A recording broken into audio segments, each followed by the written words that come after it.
Hello दोस्तों, कैसे हो आप सब। Welcome to my YouTube channel. दोस्तों, जैसे कि हमें पता है आरआरबी एनटीपीसी सीबीटी 2 का जो अभी हाल ही में एग्ज़ाम हुआ है उसका आंसर की आ चुका है लेवल 6 और लेवल 4 का।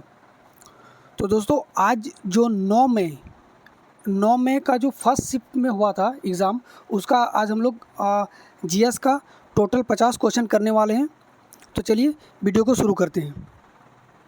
आज का जो पहला क्वेश्चन है, निम्न में से किसे उस प्रक्रिया के रूप में परिभाषित किया जा सकता है जिसमें सरकार एक या एक से अधिक कंपनियों को अधिकांश हिस्सेदारी बेचती है, जबकि सरकार के पास अभी भी उसका स्वामित्व होता है और अल्पसंख्यक हितधारक के रूप में बनी रहती है, और इसको कहा जाता है स्वत्वमोचन या फिर डाइवेस्टमेंट। अगला क्वेश्चन जो पूछा गया था, अनुच्छेद 239 डैश से संबंधित है। देखिए, अनुच्छेद 239 राष्ट्रपति द्वारा केंद्र शासित प्रदेशों के प्रशासन से संबंधित है। अगला क्वेश्चन है, 3 अगस्त 2021 को डैश बिल मास्टर्स ओपन में भारत के 69वें शतरंज ग्रैंड मास्टर बने थे। देखिए, ये हर्षित राजा 16 भारत के 69वें ग्रैंड मास्टर बने थे। जो भारत के पहले ग्रैंड मास्टर थे वह विश्वनाथ आनंद। भारत के अभिमन्यु मिश्रा दुनिया के सबसे युवा ग्रैंड मास्टर बन चुके हैं। वह मात्र 12 साल 4 महीने और 25 दिन की उम्र में यह खिताब जीता था। देखिए, राजा ऋत्विक भारत के 70वें ग्रैंड मास्टर बने। संकल्प गुप्ता भारत के 71वें ग्रैंड मास्टर बने। मित्राव गुहा भारत के 72वें ग्रैंड मास्टर बने हैं। और भरत सुब्रमण्यम भारत के 73वें ग्रैंड मास्टर बने हैं। देखिए दोस्तों, ये जितने भी ग्रैंड मास्टर अभी जो 69 के बाद जितने भी हुए हैं, ये सब आपको याद रखना है। और ये जो भारत के पहले और ये जो अभिमन्यु मिश्रा जो सबसे छोटे उम्र के बने हैं, उसको भी आपको याद रखना है, क्योंकि जब 69वां पूछ सकता है तो आने वाले जो लेवल 2, 3 और 5 का है, इसमें ये सारे में कोई सा भी पूछ सकता है। तो चलिए आगे चलते नेक्स्ट क्वेश्चन की ओर। भारत के सर्वप्रथम औद्योगिक नीति संकल्प की घोषणा वर्ष डैश में की गई थी। देखिए, तो ये औद्योगिक नीति की संकल्प 1948 में की गई थी। निम्न में से किसे जून 2021 में central European university open society awards के सर्वोच्च पुरस्कार से सम्मानित किया गया था? तो ये के सेल्जा को किया गया था सम्मानित।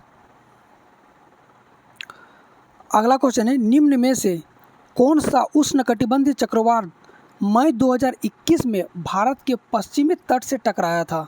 तो ये था तोकते, जो भारत के पश्चिमी तट पे टकराया था।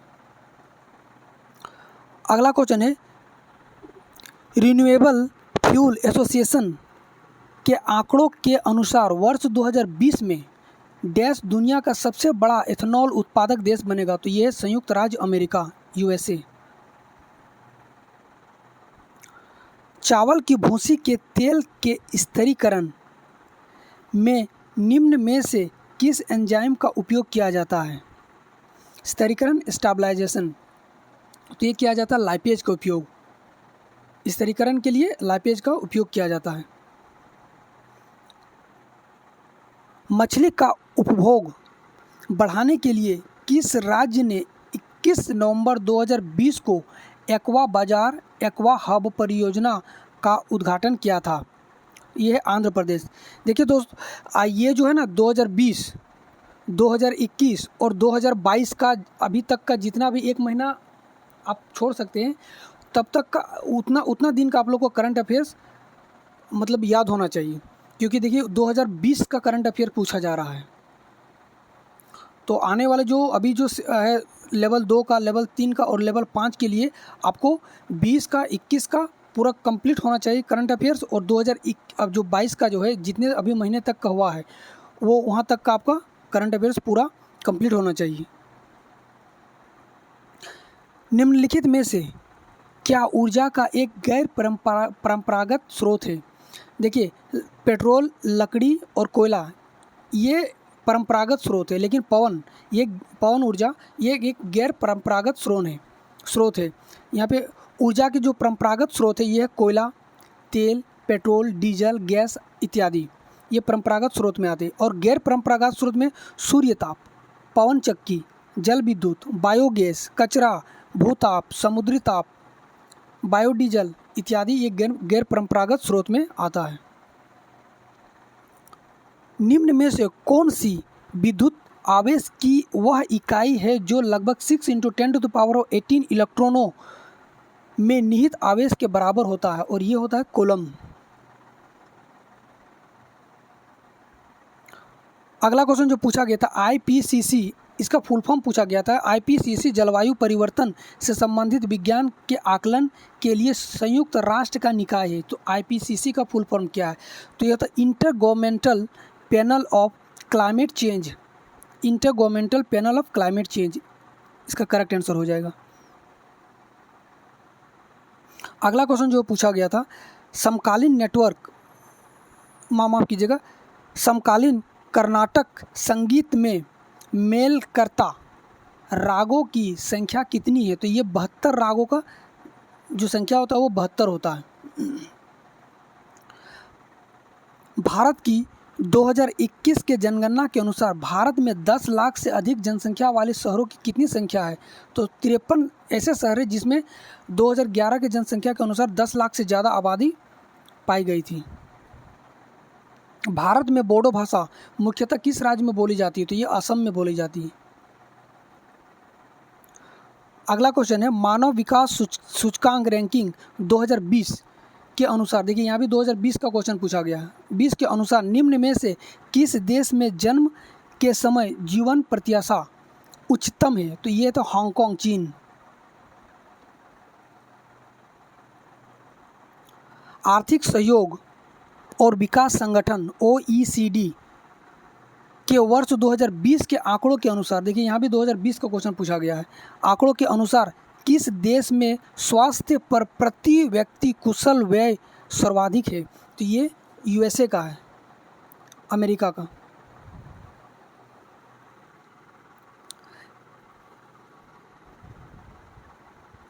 डैश को संविधान सभा ने भारत के लिए संविधान का मसौदा तैयार करने के लिए डॉक्टर V.R. अम्बेडकर की अध्यक्षता में एक मसौदा समिति का गठन किया गया था। तो ये साल पूछा गया कि किस साल संविधान सभा ने भारत के लिए संविधान के मसौदा तैयार करने के लिए B.R. अम्बेडकर की अध्यक्षता के लिए मसौदा समिति का गठन किया गया था। तो ये हुआ था 29 अगस्त 1947 को इस समिति का गठन किया गया था।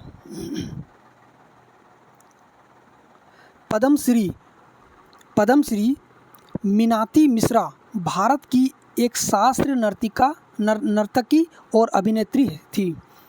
उन्हें निम्नलिखित में से किस भारतीय शास्त्रीय नृत्य स्वरूप में निपुणता के लिए ख्याति प्राप्त थी? ये ओडिसी थी।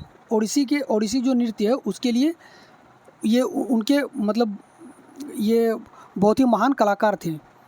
नृत्य के ये बहुत ही महान कलाकार थी। अल्लाह रखा के नाम से लोकप्रिय अल्लाह रखा कुरैशी एक भारतीय डैश वादक थे। तो ये तबला वादक थे, अल्लाह रखा कुरैशी।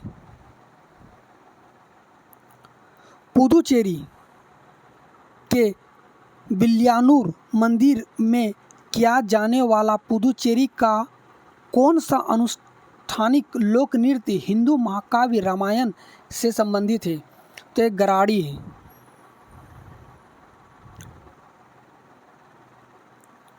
वर्ष 2021 में DRDO द्वारा हिंद महासागर क्षेत्र IOR में भारत की निगरानी क्षमता को बढ़ाने के लिए PSLV C-51 द्वारा किस उपग्रह या सैटेलाइट का परीक्षण किया गया? Polar satellite launch vehicle PSLV C-51 से लॉन्च किया गया था। तो ये था सिंधु नेत्र उपग्रह को भेजा गया था। दिसंबर 2021 तक दिसंबर 2021 तक प्राप्त जानकारी के अनुसार भारत में नाभिक ऊर्जा संयंत्रों की कुल संख्या कितनी है? तो ये 7 है। कौन कौन से हैं? तारापुर महाराष्ट्र, रावतभाटा राजस्थान, कुंडलकुलम तमिलनाडु, केगा कर्नाटक, काकरापाड़ा गुजरात और कल्पक्कम ये तमिलनाडु में और नरोरा ये उत्तर प्रदेश में। देखिए दोस्तों, ये जो हम डाटा अभी लिखे हैं इसमें आप लोग को जैसे कि तारापुर महाराष्ट्र में है, तो ये किस देश की मदद से बनाया गया था, कब इसका स्टेबलाइज हुआ था और इसकी क्षमता कितनी है, पावर जनरेशन की क्षमता कितनी, ये सब आपको डेटा याद होना चाहिए, क्योंकि ये एनटीपीसी सीबीटी 1 में भी पूछा गया था और एनटीपीसी सीबीटी 2 में भी पूछ रहा है। तो आने वाले जो एग्ज़ाम है आप लोग का, उसमें ये बहुत ही इम्पोर्टेंट है, तो आप लोग को ये डेटा याद होना चाहिए। Which of the following has 4 chambered heart? देखिए 2 चैम्बर, 3 चैम्बर, 4 चैम्बर। 2 चैम्बर जितने भी जल में पानी के अंदर में जो भी रहते हैं ना जीव जंतु, उसमें 2 चैम्बर होता है। जैसे मछली हो गया, इसमें 2 चैम्बर हो गया, सी हॉर्स हो गया, ये पानी के अंदर, इसमें 2 चैम्बर होता है। 3 चैम्बर वैसे जीव जो पानी और जल दोनों में रहते हैं, या फिर जो या तो रेप्टाइल होते हैं या फिर एम्फीबियंस होते हैं, इसमें 3 चैम्बर होते हैं। लेकिन कुछ रेप्टाइल्स ऐसे होते हैं जो एक्सेप्शनल में आते हैं, जैसे कि क्रोकोडाइल, इसमें 4 चैम्बर होते हैं। ये रेप्टाइल होते हुए भी 4 चैम्बर होते हैं इसमें। और जो भी मैमल्स होते हैं और जो भी बर्ड्स होते हैं, इसमें 4 चैम्बर होते हैं हार्ट का। तो पानी में जो रहते हो 2 चैम्बर, जो पानी और जल में रहते हैं 3 चैम्बर। सिर्फ इसमें आपको एक्सेप्शनल याद रखना है क्रोकोडाइल, जिसमें 4 चैम्बर होता है। और जो जैसे कि मैमल हो गया, जीव जंतु हो गया, मनुष्य हो गया, ये सब मैमल्स में आता है, इसमें होता है 4 चैम्बर। और बर्ड्स, इसमें भी होता है 4 चैम्बर। तो यहाँ पूछा गया कि 4 चैम्बर किस में होता है, तो पीकॉक एक बर्ड्स में आता है और ये पीकॉक इसमें 4 चैम्बर होता है। फिश में 2 चैम्बर होता है, फ्रॉग में 3 चैम्बर होता है, सी हॉर्स में 2 चैम्बर होता है। आगे बढ़ते हैं। मौलिक कर्तव्यों को भारतीय संविधान में वर्ष डैश में शामिल किया गया था, तो ये 1976 में शामिल किया गया था। ये टोटल कितना 11 मौलिक कर्तव्य है। और ये सरदार स्वर्ण सिंह समिति की अनुशंसा पर संविधान के 42वें संविधान संशोधन 1976 के द्वारा मूल या मौलिक कर्तव्यों को संविधान में जोड़ा गया था। और ये कहाँ से लिया गया था? सोवियत रूस से लिया गया है। उपभोक्ता का इष्टतम बंडल बजट रेखा और डैश के बीच स्पर्श ज्यात्व बिंदु पर स्थित होता है। तो ये अंधिमानक वक्र, जो कि इन डिफरेंस कर्व होता है। ये शायद इकोनॉमिक्स का काफ़ी टफ क्वेश्चन है। ये इस तरह का क्वेश्चन भी पूछा जा रहा है आप लोग का। केंद्रीय प्रदूषण नियंत्रण बोर्ड की स्थापना सरकार द्वारा वर्ष डैश में की गई थी। तो ये केंद्रीय प्रदूषण नियंत्रण बोर्ड की स्थापना 1974 में किया गया था। निम्न में से कौन सा इंटरनेट प्रोटोकॉल हमें world wide web WWW world wide web पर डेटा एक्सेस करने की अनुमति देता है? देखिए, जब भी हम लोग कोई चीज़ करते www. मान लेते लिख देते www.sarkari-result.com, तो इससे पहले जो www. लिखते हैं उससे पहले हम लोग को लिखा हुआ आता है HTTP। ये पहले से लिखा हुआ रहता है, ये बैक स्लैश इस तरह से मारा रहता है और ये www. करके लिखा रहता है। तो HTTP का फुल फॉर्म देखिए, HTTP होता है, ये जो जब सर्च करते हैं ना हम लोग कोई वेब WWE में, तो ये होता है HTTP। और इसका फुल फॉर्म क्या होता है? Hyper text transfer protocol. FTP का फुल फॉर्म क्या होता है? File transfer protocol. और DNS का फुल फॉर्म क्या है? Domain name system. और SNMP का फुल फॉर्म क्या होता है? Simple network management protocol. अगला क्वेश्चन है, डैश ने चित्तौड़गढ़ में महमूद खिलजी को पराजित किया और विजय स्तंभ की स्थापना किया था? तो ये था राणा कुंभा, जिन्होंने विजय स्तंभ की निर्माण करवाया था। निम्न में से किस वर्ण का उपयोग कर MS एक्सेल में निरपेक्ष एड्रेस बनाने के लिए किया जाता है? तो देखिए, ये डॉलर का जो सिंबल होता है इसका यूज़ किया जाता है निरपेक्ष एड्रेस बनाने के लिए।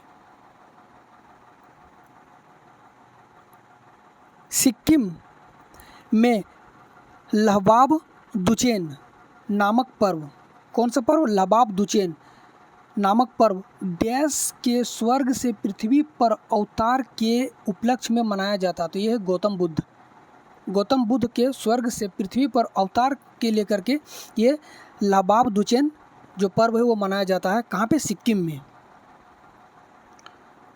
अगला क्वेश्चन है 3 सितंबर 2021 को किस भारतीय निशानेबाज ने पैरालंपिक के एकल संस्करण में दो पैरालंपिक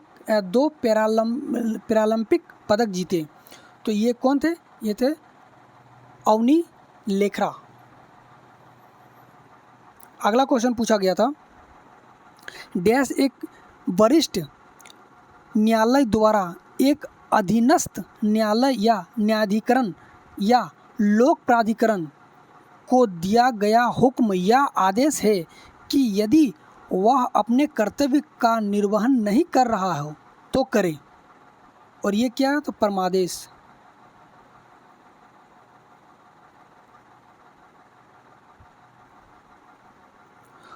उप सहारा अफ्रीका में आय और खाद्य उत्पादन में सुधार करने के लिए ट्रॉपिकल लेग्यूम्स प्रोजेक्ट के लिए किस संस्थान को अफ्रीकी खाद्य पुरस्कार 2021 से सम्मानित किया गया था?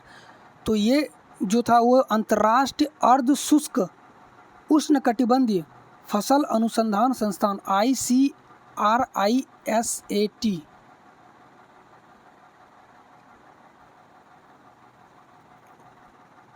अगला क्वेश्चन जो पूछा गया था केंद्रीय मंत्रिमंडल की नियुक्ति कौन करता? देखिए केंद्रीय मंत्रिमंडल की नियुक्ति प्रधानमंत्री की सलाह से राष्ट्रपति द्वारा किया जाता है।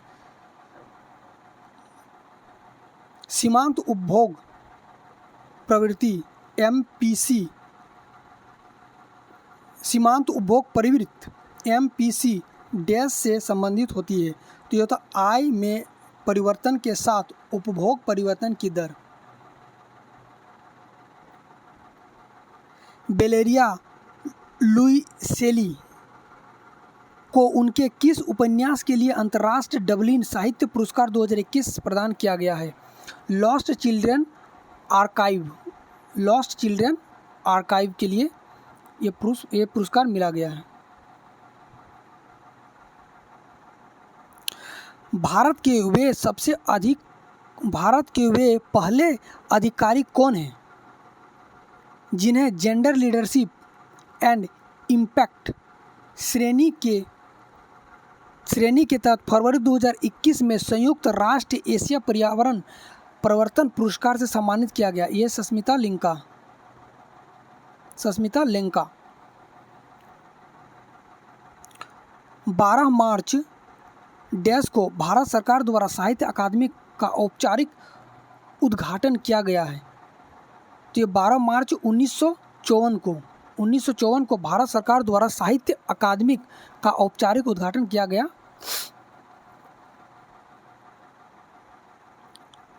आधुनिक आवर्त सारणी के अनुसार निम्न में से किस तत्व का परमाणु क्रमांक 30 है? तो ये जिंक का होता है परमाणु क्रमांक 30। महिलाओं की एक पत्रिका वामबोधिनी पत्रिका के संपादक डैश थे? संपादक कौन है? तो ये उमेश चंद्र दत्ता। जो महिलाओं के लिए एक पत्रिका आता था वामबोधिनी, और इसके संपादक कौन है? उमेश चंद्र दत्ता। वैष्णव संप्रदाय में देव के कितने अवतार या अवतरण माने गए? तो देखिए वैष्णव संप्रदाय के अनुसार इन्हें 10 अवतार को माना गया है। 10 अवतार को इसमें माना गया है। कालिदास की निम्नलिखित में से किस कृति में भगवान शिव और देवी पार्वती के पुत्र कार्तिकेय के जन्म के प्रसंग को आधार बताया गया है? तो कुमार संभवम। चंपारण सत्याग्रह किस वर्ष हुआ था? तो ये इजी क्वेश्चन था, 1917 को हुआ था। नील नदी को निम्न में से किस देश की रीढ़ की हड्डी कहा गया? ये भी इजी क्वेश्चन में पूछा गया था। ये मिस्र में। विश्व का सबसे बड़ा नदी द्वीप माजुली निम्नलिखित में से किस नदी पर स्थित है? ये भी इजी क्वेश्चन पूछा था, ये ब्रह्मपुत्र नदी पे। निम्नलिखित में से कौन सी भारतीय रेलवे की सबसे पुरानी उत्पाद इकाई है? देखिए ये सबसे पुरानी उत्पाद इकाई जो है वह चितरंजन लोकोमोटर्स। ऊर्ध्वपातन क्या है? देखिए ऊर्ध्वपातन होता है जब कोई पदार्थ ठोस से सीधा गैस में परिवर्तित हो जाता है। ठोस अवस्था से गैस अवस्था में जब परिवर्तित हो जाता है उसे ऊर्ध्वपातन कहा जाता है। अगर ठोस अवस्था में कोई है, जैसे कि बर्फ़ है, अगर इससे पानी बन रहा है तो इसको बोला जाता है मेल्टिंग। ये मेल्टिंग होता है। अगर कोई लिक्विड है जैसे कि पानी, और इससे गैस बन रहा तो इसे इवेपोरेशन कहा जाता है। ये गैस बन के उड़ रहा। अब अगर कोई गैस है और उससे पानी बन के गिर जा रहा है तो उसे बोला जाता है कंडेंसेशन। और अगर यहाँ जो क्वेश्चन पूछा गया, अगर ठोस है और उससे डायरेक्टली गैस बन रहा है, मतलब ठोस से लिक्विड नहीं बन रहा है, डायरेक्टली गैस बन रहा है, तो उसे ऊर्ध्वपातन कहा जाता है। जैसे ऊर्ध्वपातन किसमें होता है? जैसे कि आयोडीन हो गया, जैसे कि कपूर जो घरों में जलाते हैं हम लोग, कपूर, इन सब में ऊर्ध्वपातन होता है, डायरेक्टली ठोस से गैस बनता है। अगला क्वेश्चन है, भारत के निम्नलिखित में से किस राज्य में पदयानी भद्रकाली मंदिर में किया जाने वाले धार्मिक नृत्य स्वरूप है? तो ये केरल में है।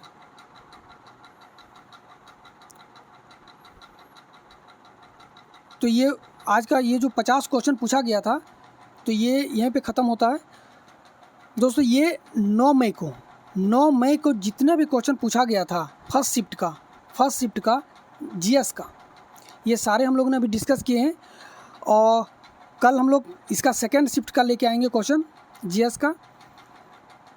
दोस्तों ये वीडियो आप लोग को कैसा लगा? अगर अच्छा लगा तो प्लीज़ वीडियो को लाइक कर दीजिएगा, चैनल को सब्सक्राइब कर लीजिए और ज़्यादा से ज़्यादा शेयर कर दीजिएगा। तब तक के लिए धन्यवाद। जय हिंद, जय भारत।